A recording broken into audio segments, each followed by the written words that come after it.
What's up, scholars? Welcome back to another video. My name is Haley, otherwise known as the Fictional Scholar, and today we are going to be doing not a character analysis per se, but we are going to be doing a storytelling analysis of Kylo Ren and the Star Wars saga, the most recent trilogy that has come out, and we're going to kind of analyze what went wrong with his character arc and the redemption that just, in my opinion, really fell short for what they built it up to be. So obviously, if you haven't seen the new Star Wars trilogy, here is your spoiler warning. We're going to be talking about all three movies. And again, this isn't necessarily a character analysis, but I will be talking a lot about Kylo Ren's character, Ben Solo's character. So if you are interested in seeing a full analysis on that, let me know in the comments, and I would be happy to do an analysis over Kylo Ren and his character, because he was by far the most interesting character in the trilogy, again, in my opinion. So I'm not really going to waste any time on this. We're just going to hop right into the video and get discussing on Kylo Ren and the storytelling, in my opinion, that went wrong in the new Star Wars.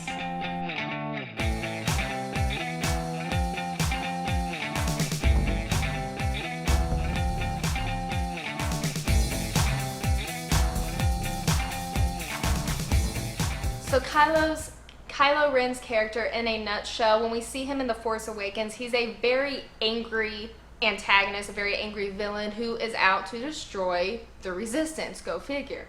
And when we first meet him, he's this very brutal, kind of cruel character who is very physically and mentally hiding behind a mask. And it is quickly discovered that, one, he is very much hiding, and he wants to be strong. He wants to be seen as strong and powerful and in control. Also to do with his past, but we're not going to talk about that. But he has this legacy given to him, and it's on both sides. It creates this beautiful little duality with his character, because he has this legacy on the dark side of being Darth Vader's grandson. Like, of course that is going to affect his character, and it very much so does. He's also kind of been lied to about Darth Vader's character, whereas he is idolizing Darth Vader and not really understanding that Darth Vader turned to the light right before he died. So somebody's obviously put lies into Kylo Ren's mind and said, oh, well, he was bad up until the very end, when indeed he wasn't. So there's this legacy on the dark side of him being Darth Vader's grandson, but there's also a parallel legacy on the light side, being Han Solo and Leia Organa's child. So he has this legacy on both the light and dark, and it creates a beautiful little duality, because it's like, oh, well, this dark side is within you. You have no choice. You need to embrace this side, the Darth Vader side of you. And on the other side, it's like, no, you are a child of light. You were born from two people who fought against Vader and helped save the world. Like, you are a child of light. You need to live up to this legacy. How could you possibly stray from it? So he has that duality, and it sets up a bunch of expectations in film, like within the characters. Like, he has expectations from Snoke and what he's supposed to do, the orders he's supposed to carry out, how he's supposed to be this master just force user, and he needs to be this level of cruel, and he needs to do all these different things, and he has all these expectations on Snoke's side. And then on the light side, it's like all of them are kind of expecting, especially within Leia and Han, they want their son back, which is understandable as a parent. So they are trying anything they can to kind of draw their son back to the light, and it's that expectation as well. And it's like, oh, two different expectations. Well, this could get interesting. So that, in a nutshell, is his character, is that he's a very complex and really well thought out character. He was, to begin with, at least, because he is set up with this duality and set up with these expectations on both sides, and his actions kind of parallel both expectations. It kind of goes back and forth, especially in his relationship with Rey, and we'll get to that in a little bit. I was like, with this character, there's this huge potential for his redemption arc brought up, especially towards the end of Force Awakens, where you can see the conflict in his face when he's talking to Han, and you can tell he's wanting to do one thing and then he does another, of course, and he kills Han. And you know, people are like, oh well, he killed Han, like he's definitely not redeemable, there's no way. But when you actually look further into his character, you can see how much it just tears him apart. And in the Last Jedi, the second film in the series, in the trilogy, Snoke even brings it up. He says, yes, you might have killed your father, but it's killing you inside. It's tearing you apart. And you can see that conflict in Kylo's eyes. You can see how much it's killing him to live with the decision to kill his father, and how it's just torturing his mind. So there's this setup where he's already regretting this very bad thing that he's done. He's regretting it. And then on the other side, this potential, and there's little bits and pieces that are kind of sprinkled in, especially throughout the second movie. The second movie, like, it takes the buildup from the first movie. It was just these underlying plot points of saying, oh, well, there might be more to this character than we've seen. And so the second movie takes the foundation from the first movie and really just skyrockets it forward to saying, no, this character could really be a very has a lot of potential to be a redeemable character, and a well thought out one too, which is fantastic for writing. Like, we love that. So we have this regret for his father as one potential for his redemption, because most villains, if they do something and there's no regret there, they're not going to change. But Kylo does have that regret. Another potential is that he is unable to kill his mother. He's unable to kill Leia, and he's given the perfect opportunity to, and the two can sense each other. They sense each other, and Kylo knows that his mother's in that cockpit, and he could very well have pulled the trigger and killed her. But he consciously makes a decision not to. He takes his thumb off the trigger, and he just knows, he's like, I can't kill my mom. And Leia recognizes it too, and that gives her the hope of saying, my son can still be saved. He can still return to the light. And of course, you know, one of the other people on the dark side, they pull the trigger and explode it and everything, but Kylo wasn't the one that made that decision, and that's very telling of his character and of his connection to his mother, which supposed to play a big role in the third movie at least, and we'll get to that. The biggest tell for this redemption arc is his connection with Rey, this bond they create through the Force, where especially in The Last Jedi, they have several conversations, and Kylo really gets personal and intimate with Rey and explains what had happened in his past that kind of led him to his decision of going to the dark side, which was Luke betraying him. And in his mind, Kylo thought he was going to be killed by Luke. Luke admits to his mistake and says, no, like in a moment, like I saw what he could have become, and it scared me, which, okay. But you know, Luke gives his explanation of saying, like, I regretted what I did, but it was too late for me to get him back. So we have this connection with Rey, and they're able to create this really beautiful bond, and they're able to kind of connect with one another, talk to each other about their feelings and things like they don't with anybody else. And it's a good point to know that with Rey, he never wears the mask. Even when they first meet him in The Force Awakens, the first thing he does whenever Rey wakes up is he takes off the mask. And it's neat to see that this masked character who always hides behind something, who's always hiding himself, he never hides in front of Rey. But his connection with Rey, and then of course the throne room scene at the end of The Last Jedi, where Kylo consciously makes a choice to kill Snoke, this person who is supposed to grant him so much power, and he realized that he wasn't. He realized he was being used by Snoke. He kills Snoke to protect and save Rey's life. And he does this so consciously, and the moment's really cool.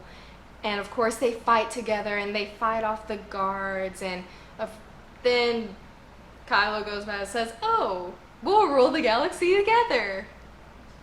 It didn't go the way he thought it would. But at the end of The Last Jedi, it really shows like this conflict of his character, because he's so angry. He's so angry at the end because he thinks Rey has just betrayed him and left him behind, because he finally thought he found somebody who understood him and liked him for him and not his power, his legacy, or anything like that. But in the end, he just felt so alone, and he takes out this anger because he's still, at this point, he's still wavering back and forth. He didn't quite get to Ben Solo, but we saw tidbits of Ben Solo when he saves Rey and when he's fighting with Rey. But again, he reverts to what he's known for so long.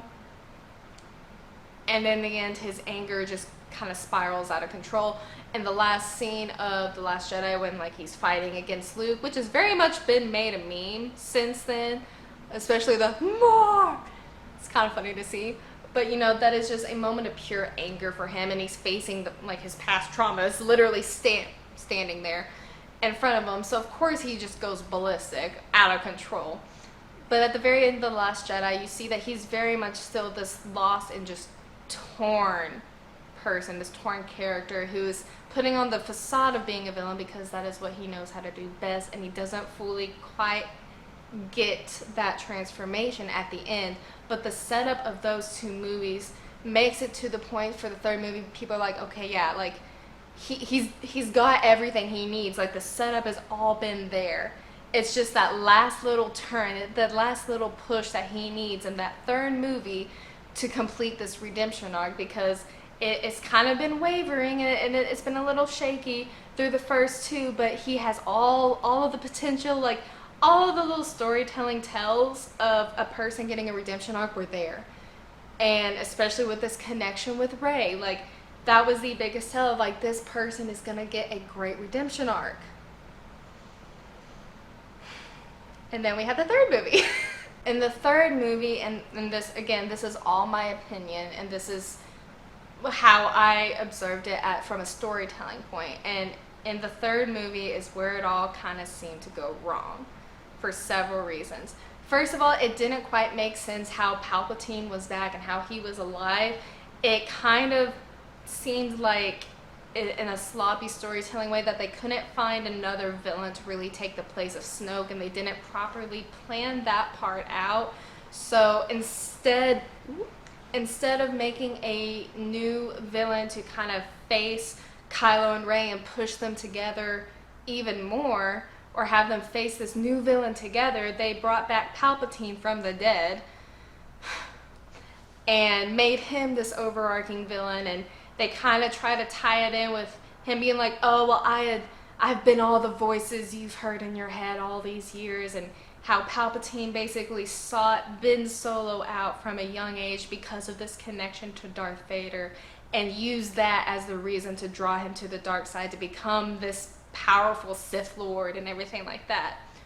Which, okay, sure, we'll roll with that, sure. But because of that, it kind of felt a little incomplete to begin with. Like, well, Palpatine's back, okay. It makes sense to go with a very structured villain that has been a huge success in the others, but he was supposed to be dead in the other movies. So it kind of was a disconnect bringing him back like this, especially since there was literally nothing foreshadowing it in the first two movies. It was just like, oh, well, we run out of ideas. Palpatine's here. But they kind of try to tie it into Kylo Ren's past with this legacy that's been going on. So they try to tie it in there. So going with that, we see this third movie, The Rise of Skywalker. And it's this huge series of chasing, like back and forth chasing, like Kylo chasing Rey, Rey running from him, them trying, like still having this Force connection, because they are a dyad in the Force. It wasn't something Snoke made or anything like that. It was just more lies that Snoke had fed Kylo, of course. But it's like, you know, they're this powerful dyad in the Force. They're connected. They're basically soulmates, essentially.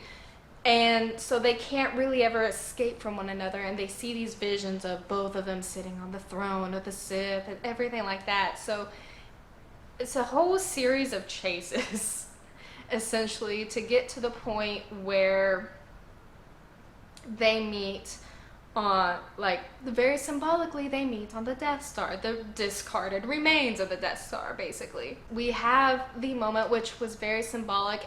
I personally enjoyed this moment specifically just because of the symbolism, where we have Kylo Ren being killed by Rey with his own lightsaber. She catches his lightsaber as he drops it because he feels Leia dying, and Leia reaches out to him and says, "Ben."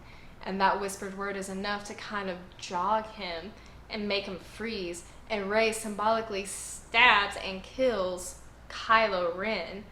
And then later on, she heals, symbolically again, she heals Ben Solo.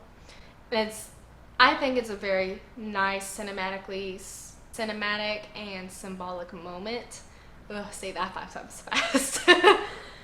It's a very nice moment, and and then Rey confirms what they've been saying is like, I did want to take your hand, Ben's hand, kind of further pushing the fact that like Kylo Ren is dead. He's dead and gone. Like, stop trying to hold on. Yeah, he was telling her not to hold on, let go, and he's the one holding on and not letting go. Besides the point. And so you have this really beautiful moment of Kylo dying, and then Ben realizing like, oh yeah. And the scene where he talks to his father at the edge, which I think it would have been really cool if Anakin had been the one to come and talk to him, especially because of like his messed up ideas of what Anakin had done, or not done rather.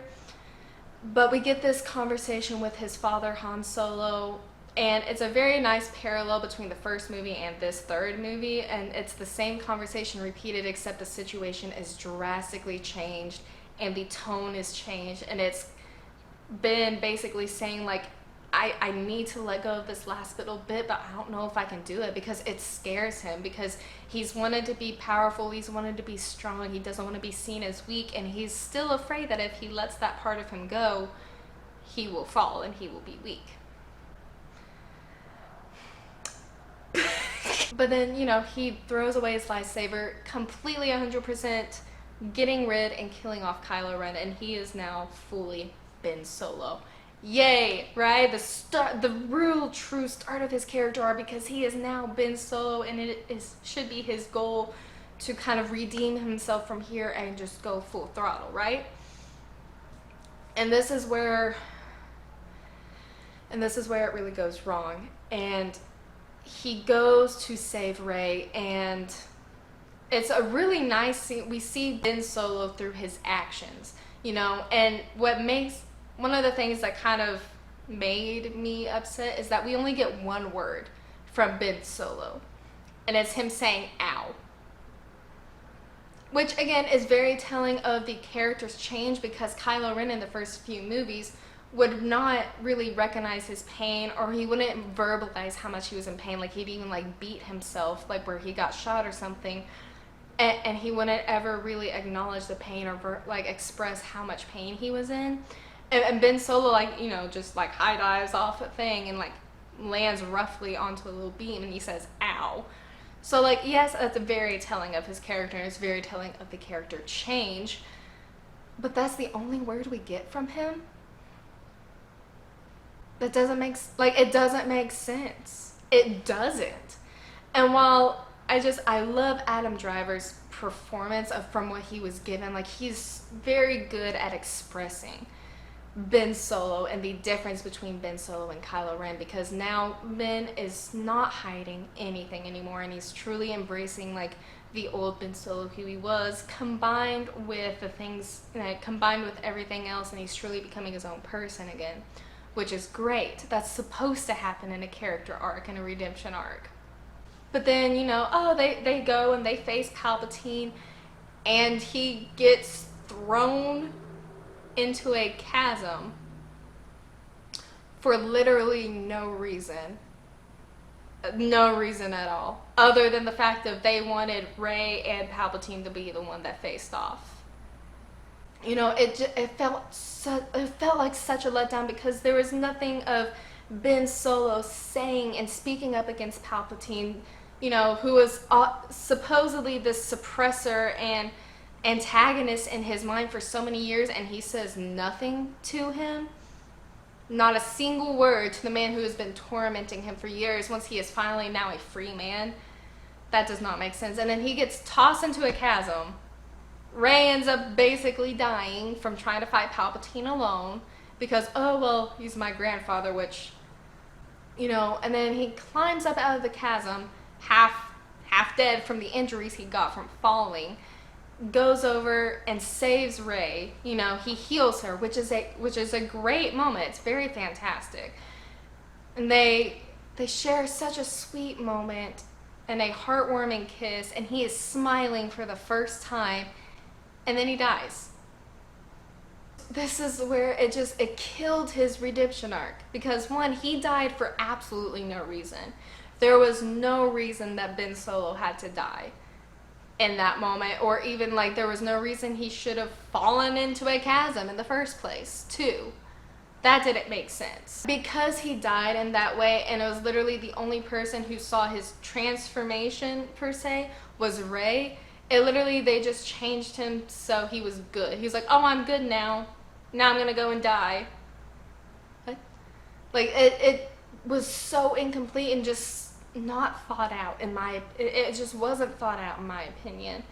Because all the lead up for this character arc and this character redemption, like, it should have been building up, and then kind of plateau, and then goes up again. For him, this journey after he's redeemed, this journey afterwards to fully redeem himself. And instead of going up, it wasn't like after it hit the climax, it wasn't a falling point, it was just a fall. Literally, a fall. It just made no sense, and especially with the storytelling they had done before that, like building up to where Leia gave her life willingly to reach out to her son and save her son, dying for him, and then for him to die in the end, made everything that she did absolutely pointless for no reason at all. I understand they had to do something because of what happened with Carrie Fisher, her passing, but for them to do that with her character and then kill him in the end meant what she did made absolutely no sense and was for nothing, which is such a disservice to Leia's character in general. And then it makes no sense for him and Rey to be called a dyad in the Force, for them to be so connected, basically soulmates, and have such a strong connection in the Force, and then kill one of them off and sever that Force, that dyad, that connection. Then why have the connection in the first place? It makes no sense. Storytelling wise and film, like, it makes no sense. The whole redemption arc kind of falls through at the end because his death in the end didn't really mean anything. You can say, oh sure, he saved Rey and Rey got to live on and become Rey Skywalker and all that, but it's like, but why? Why was that important? Why was it important that that happened? It would have made no difference if he had not been there, because if she was just going to fight Palpatine alone anyways, there was no need for him to be there in the first place. Now what they could have done to give him a complete redemption arc and a complete character arc is that, one, they should have not thrown him down a chasm to begin with. So they could have had Rey and Ben fighting Palpatine together, having both of them connected through the Force, through their dyad, this mysterious, powerful connection that they have, having them to fight, having the voices of the Jedi on all of them, having Anakin come up to Ben and be like, don't worry, like, we're right here beside you, we've got this, or something like that, fully rounding about not just Kylo's redemption, but really bringing back Anakin Skywalker's redemption as well, that seems to be forgotten just because of the legacy of Vader in these films. It could have been that. They could have defeated Palpatine together. There was no reason for one to die and then the other to die to save the other. There was no reason for all of that. And then, you know, they could have had, once they defeated Palpatine, they could have had a moment where Ben Solo goes back to the Resistance and he faces all these people that he's been persecuting and fighting for so many years, and he could have a moment where he is apologizing to them and trying as hard as he can to prove that he is changed, that he is good now. And like that would not happen instantly, of course, and that would be the point of like them going on an adventure or something like that, where they start to trust him, you know, as a redeemed character should. And they could have had a moment with Ben Solo and Chewie at the end, because Chewbacca grew up with Ben Solo, little Ben Solo, and Chewbacca saw him go to the dark. I think it would have been so nice to have these two meet again face to face and kind of complete the circle again. And Chewie probably would have punched him, which that would have been earned, and that would have been kind of a funny moment to see, like, oh, Chewie's punching him, like, haha. But then, like, for Ben to say, I'm sorry to Chewie, and then, like, them to really reconnect and have that kind of relationship that Han Solo and Chewie had. Like, they could have built a new one similar to it, which would have been so incredible to see. Ben Solo could have apologized to Finn, who was in the First Order and ran away. Like, he could have apologized for everything they put him and the rest of the stormtroopers through, and really try to build back that relationship. And the most obvious one of all, at least to me, it was that Rey and Ben would have gone on to create a new order of Jedi. And a new order of Jedi that would have been so cool to see. Where it was more of a gray Jedi. That was the talk for so long, is that this gray Jedi is going to be created by these two Force users that are not all good and not all bad. Like, both of them have light and dark within them, and they'll use that to work together to create a new order of Jedi. Like, that would have been so cool to see. And for them to work together to really make sure, like, there's true order and peace again. Which is essentially what both of them wanted. And we got none of that. Because they just killed him off. And I don't know why. I will be doing a video on this as well, is that in the Star Wars universe, it seems that redemption arc means death. And I don't know why. That's not always a good storytelling tactic. Sometimes it works, and sometimes it doesn't. But it seems in the Star Wars universe, whenever a character is set up to be redeemed, they die. Which makes no sense.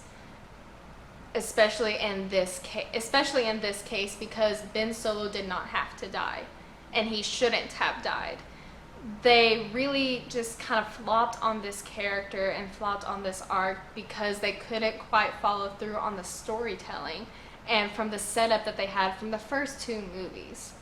They could have really focused on the dyad more, and if it wasn't their plan to make him a good character at the end, one, the setup shouldn't have been the way it was, and then two, this is just sloppy writing.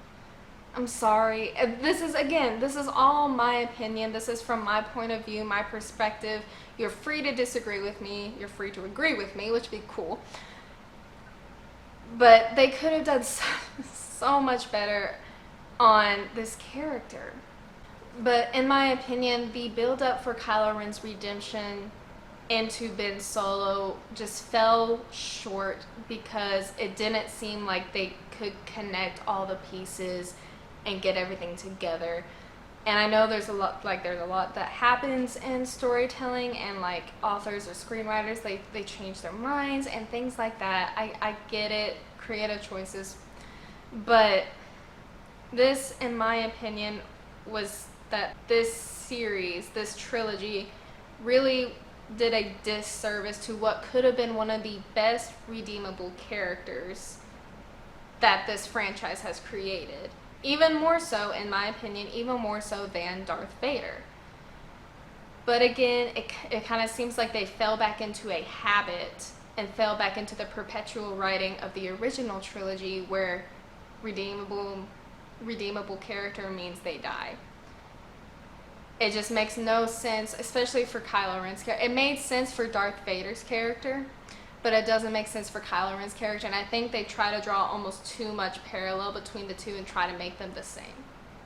And I think that's also where they kind of fell short. They didn't fully develop Ben Solo like they developed Anakin Skywalker. So Ben Solo as a character fell short because they didn't take the time to properly develop him, which I think is such a shame. And I wish they would have done it differently. But again, this is all my perspective. This was my take on the storytelling from the new Star Wars trilogy. If you would like to know more of my opinion on this trilogy, or more of how I kind of would have liked to see the third movie, how it could have played out, be free to let me know in the comments. I would love to hear what y'all were thinking it would be like and everything like that. If you want to see more from this channel, make sure you subscribe. I will be doing a video over the Star Wars franchise of how redemption means death. I will be doing a video over that, so be on the lookout for that.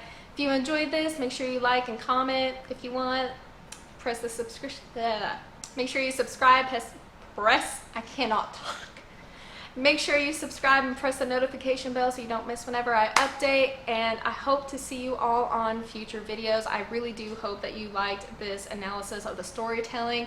If you want me to get into more on Kylo Ren's character, if you want analysis on his character specifically, or any other character from the Star Wars universe, let me know down in the comments. I would be happy to do them, because despite the displeasures I have with the new trilogy, I still love Star Wars as a whole, and I still love the movies as a whole, even with all the problems I have with them, and I still enjoy watching them. So if you want to see anything else Star Wars related, let me know in the comments. I will probably be doing a video in the future also over Rey and Kylo, just them specifically. So be on the lookout for that as well. So thank you so much for watching this video today. I hope y'all have a great day. There's a bug. I hope y'all have a great day, and I will see you next time, scholars. Bye!